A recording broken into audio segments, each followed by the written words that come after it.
I used to fill in occasionally for Mark Gentile, who directed The View. And he started the show, he directed it for years. Just really a fine director. He doesn't do it anymore, but really a great live director, innovative, great eye. And when I'd fill in for him, I'd be so impressed with the PAs he had, production assistants, who just did an amazing amount of work just for him. They would call bands and get band layouts, and they would attend meetings that he didn't have to go to and come out with lists of props for a demo. They worked with the writers about the layout of a certain fashion show and turn all that material over to him. I mean, lots of very detailed prep work that he didn't have to do. And I asked him, I said, where do you find these kids? And I'd go back the next time, and there'd be a different PA there, equally as talented. I said, where do you find them? I said, my secret is I ask one question in an interview that takes more weight than any other. I said, did you work your way through college? And the ones who say yes are the ones who have time management skills, that don't have a sense of entitlement, who know how to just jump in and get work done without being handheld, and who care because they know where the responsibilities are and are willing to take on those responsibilities.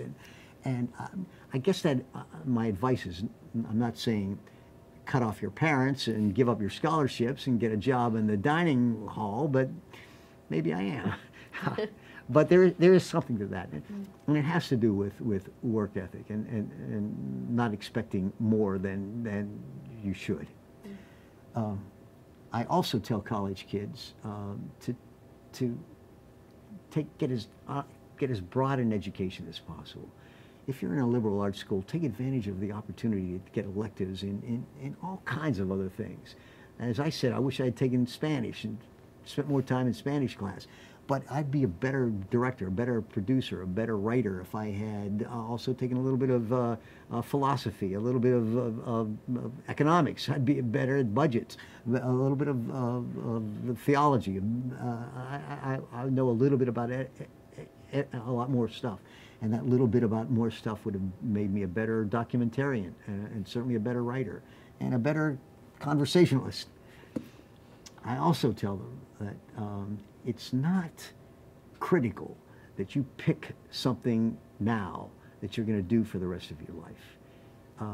It's a cliche that life is not a sprint, it's a marathon, but there's truth to that. And I've learned that yeah, you want to be the first to get that big job. You want to beat your roommate to a higher salary level, but sometimes you don't, and sometimes that roommate has a father who knows somebody, and forget that it's not who you know. It's not what you know, it's who you know. No, the fact is opportunities will even out over a lifetime. And getting there first is no big deal. In some ways it's a disadvantage. You get a job before you're ready for it. It can set your career back years because you got the job because of your dad, but you're not good at it because you don't have those skills yet. And therefore be willing to just take some risks and know that when you're 30, you can take a left turn. When you're 50, you can take a U-turn, and you can stumble into the right job at the right time at some point in your career. And along the same lines, a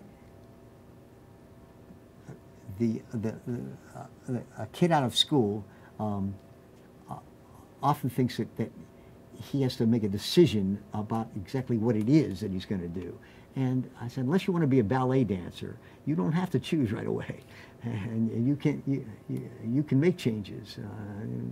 Ballet dancers got a shorter lifespan, but it's worth it to see the big picture and be willing to explore.